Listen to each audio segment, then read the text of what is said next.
सर्पयाग न कामपि निरर्धां हि जातिं सृजति पद्मभूः जातिद्वेष्टा तथा योऽस्ति देवद्वेष्टैव सद्रुवम्। ब्रह्म ने इस जगत में अनेक प्राणियों की सृष्टि की है। उनमें कोई भी जाति की प्राणी निरर्थक नहीं है। इसलिए किसी भी जाति के प्रति विद्वेष रखने वाला साक्षात भगवान से द्वेष रखने वाला है। भगवान की सृष्टि बड़ी विचित्र है। उन्होंने जीव राशियों की सृष्टि कर उनमें अनेक वर्ग बनाए। सभी प्रकार की जातियों की सृष्टि उन्होंने ही की है। इसलिए इनमें किसी को बढ़ाया किसी को नीच मानकर द्वेष करना उचित नहीं है। इस प्रकार किसी के प्रति द्वेष भाव रखने वाले को भगवान के प्रति द्वेष भाव रखने वाला ही मानना चाहिए। सर्पों में विष रहते हैं। उनके पास जाएंगे तो वे फुफकार कर डस लेंगे। उनके पास न जाने वालों का वे कुछ भी नहीं करते। उन विषैली सर्पों की सृष्टि करता भी भगवान ही है ना। भगवान का विचित्र लीला है। लेकिन मनुष्य अपने रास्ते जाने वाले सर्प को भी मार डालने तक चुप नहीं रहता। कुछ लोग क्या ऐसा है, इनके मारना है, वो मारने का मन में आता है। कैसा आता है मैं मालूम नहीं है। भगवान सृष्टि है ये भी। सर्प अपनी रक्षा के लिए फूफ करना कोई दोष तो नहीं है ना। इसलिए हमारा धर्म कहता है कि जातिगत वैर के कारण विषैले जानवरों को मार डालना भी अनुचित है। महाभारत में एक अद्भुत कथा है। एक दिन राजा परीक्षित जंगल में आखेट खेलने गए।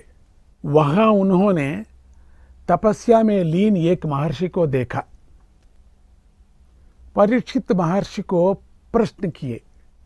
महर्षि परीक्षित के प्रश्न का कोई जवाब नहीं दिए।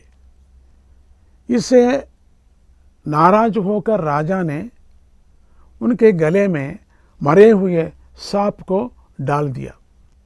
थोड़ी देर के बाद उस ऋषि का पुत्र आया और अपने पिता के गले में मरे हुए सांप को देखा।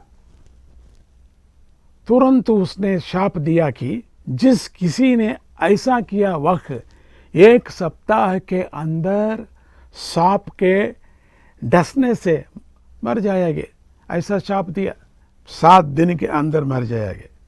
राजा परीक्षित को लगा कि अब 1 सप्ताह में उसकी मृत्यु निश्चित है शाप के कारण। इसलिए सप्ताह भर भागवत की कथाओं को सुनने का निश्चय किया। शाप के अनुसार सप्ताह के बाद राजा परीक्षित तक्षक नामक सांप के डसने से मर गए। परीक्षित का पोता जन्मेजय ने यह सोचा कि उसके दादा की मृत्यु का कारण सर्प है। उसने मन में समस्त सर्प जाति का समूल नाश करने की ठानी। इसलिए जन्मेजय बड़े पैमाने पर सर्पयाग कर रहा था। बड़े बड़े लोग ऋत्विक बनकर वहां आए। एक एक सर्प को नाम लेकर मंत्र द्वारा आकृष्ट कर अग्नि की आहुति कर रहे थे। संसार भर के सर्प क्रमशः मंत्राकृष्ट होकर वहां आ रहे थे और हाहाकार करते हुए अग्नि में गिर रहे थे। अब तक्षक, जिसने राजा परीक्षित को डस लिया था, उसकी जान पर आ पड़े। जन्मेजय ने ऋत्विकों के साथ मिलकर तक्षक का नाम लेकर मंत्र का पाठ किया।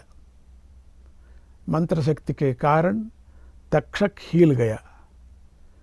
उसने इंद्र की शरण मांगकर इंद्र की सिंहासन से लिपट कर बैठ गया। जन्मेजय ने दिव्य दृष्टि से इसे देखा। तब ऋत्विकों ने ऐसा मंत्र पढ़ा कि इंद्र के सिंहासन के साथ तक्षक आए। मंत्र के प्रभाव से इंद्र का सिंहासन हिलकर यज्ञ स्थल की ओर आने लगा। तब इंद्र को लगा कि परिस्थिति उनके हाथ से निकल गई है। तब इंद्र ने अन्य देवताओं के साथ चर्चा करके यह निर्णय लिया कि जन्मेजय के इस सर्पयाग को स्थगित करा देना चाहिए। यह निर्णय लेने के बाद उन्होंने आस्तिक महर्षि से प्रार्थना की। आस्तिक महर्षि समर्थ थे। वे ही ऐसे व्यक्ति थे जो जन्मेजय के सर्पयाग को रुकवा सकते थे। देवताओं के अनुरोध पर महर्षि आस्तिक जन्मेजय के पास गए और उन्हें समझा बुझाकर सर्पयाग को रुकवा दिया। आस्तिक महर्षि के अद्भुत कथा हम कल सुनेंगे। जय गुरुदत्ता, श्री गुरुदत्ता।